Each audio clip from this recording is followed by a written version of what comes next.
I guess a double barrel for Trey and for Mike. Trey, from your perspective, as you've kind of built up your minutes here, just how has your rhythm come back? What's been kind of key for you in getting back in the flow the more you play? And Mike, do you handle him any differently when it's 3 games in 3 days as opposed to game and then a little time to recover and things like that from a minutes perspective?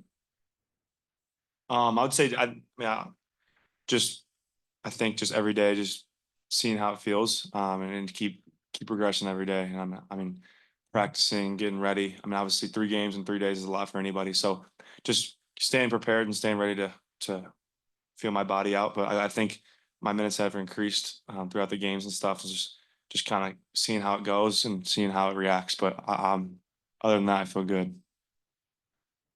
I'm going to continue as the coach to take it a day at a time with him, like we've been doing. It's still a long season, and I need Trey Galloway in the uniform. So, yes, we got three games in 3 days. I'm just going to take it a game at a time and just gauge it as the game goes on, and he'll lead me in the right direction as well in terms of what he can do and can do as well. Yeah, Coach, you against South Carolina, you only went 8 deep in the rotation. 3 games in 3 days. Do you expect to go a lot deeper over the course of the next few days? Take it a game at a time. Don't know. Whatever it presents itself. I'm here to win, and I'll win at all costs. So I mean, it means playing 10 guys, 8 guys, 7 guys. Only time will tell. We just got to wait and get to the game and see where it leads us. Oumar, a couple of years ago, you played in and won Maui. What do these kind of tournaments do, not only for getting like next level competition, but also kind of team bonding experiences, that kind of thing? These kind of events are great for any teams. And I was fortunate enough to go to be with Arizona and Maui, 3 games, 3 days hard. We just got to take it game by game, as Coach say, and then see what it leads us. Coach, what have you seen from this Louisville team that impresses you? Talented team, well coached, guys that can make the long ball. Got bigs that are active, prior, and a lot of talent. And this will be a big test for our ball club to see where we are as a team. And I'm just kind of anxious to get to the game to see where we are.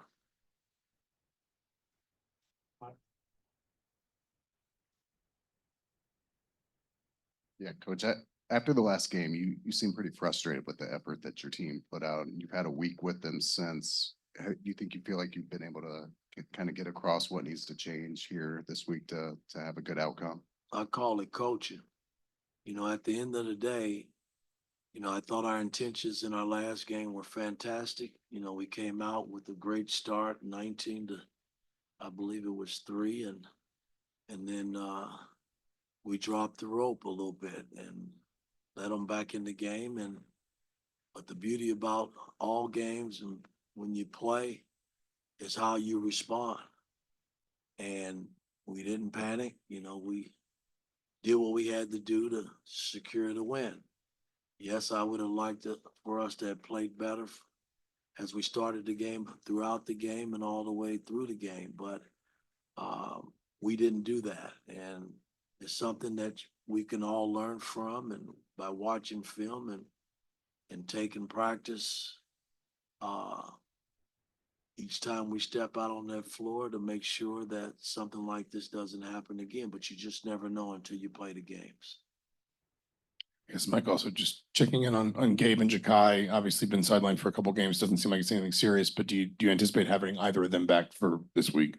Well, again, I don't know. Gabe has practiced a little bit. Ja'Kai is still slow coming back. I don't know if he'll dress or play tomorrow. And Gabe hasn't had a lot of practice time under his belt since he went down. But we'll just see. Gabe tells me he can play. If he's ready to play, then if I find minutes for him, then I'll throw him in there. But right now, I don't know the rotations in terms of who's going to play and who's not going to play. But if you're in uniform, you just got to be ready to play when called upon. Trey, this is kind of most applicable to you.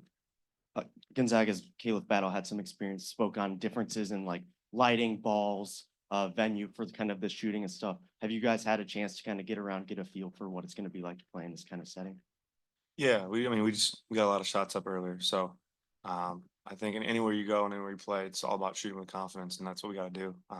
In the day, we got to make shots. So we're focused on that. We're prepared to go out there and do that. So just like I said, one game at a time, and go in there and shoot it with confidence.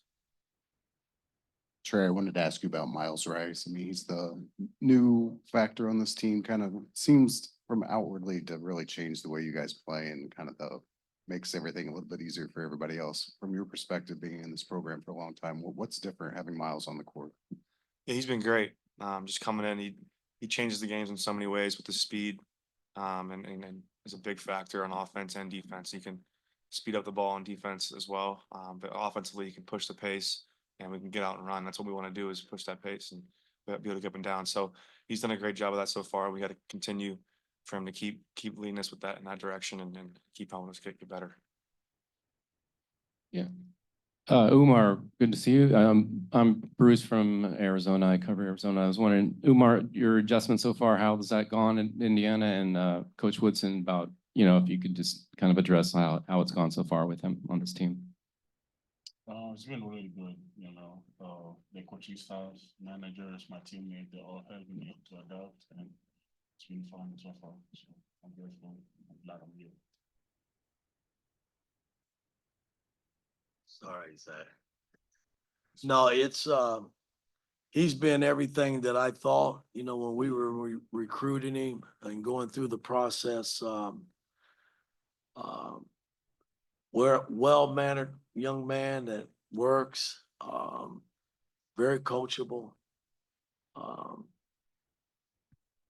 It was a process in getting him, but once we got him in uniform, I mean, he's just been everything that I could ask for in a big man, and he's still trying to learn who I am as a coach, and I'm trying to learn his game and what he likes, to do on the floor, on both ends of the floor, and again, only time will tell. We just got to keep pushing one another, helping each other, man, because that's what it's all about when you go in the portal and you bring players that are not used to being around you, that's trying to figure who you are as a coach. So, but it's been a good process so far having him on our team, and I can't help but think we'll continue to grow well together.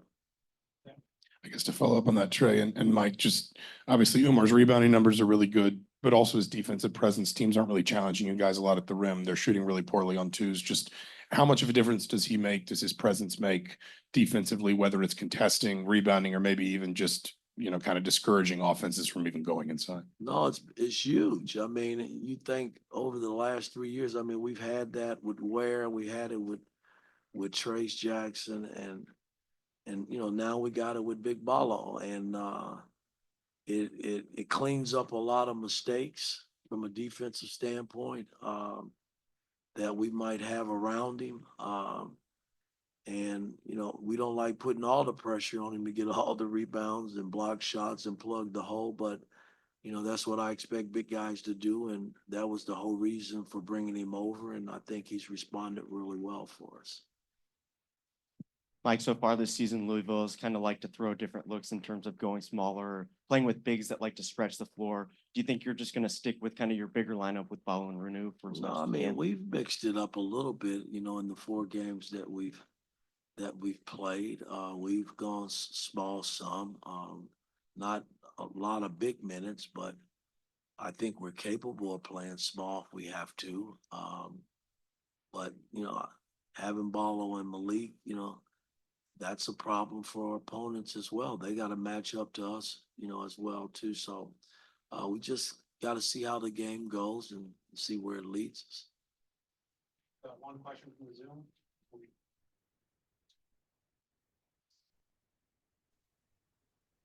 I think we got one question.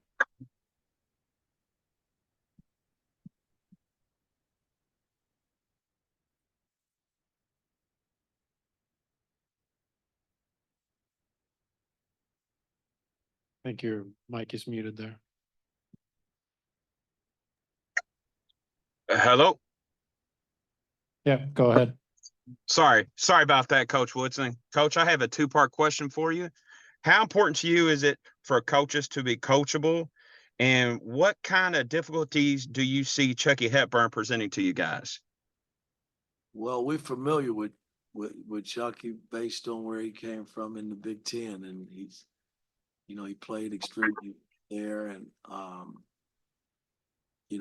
he's kind of like the snake for Louisville and their ball club in terms of how he runs the team and from a defensive standpoint and offensively. So, we got to pay close attention to him, along with the surrounding parts. I mean, he's got good pieces around him. So, I mean, it's not like we can take any possessions or plays off based on their talent. We're going to have to come in and compete for 40 minutes and see where it leads us. All right, thanks, guys.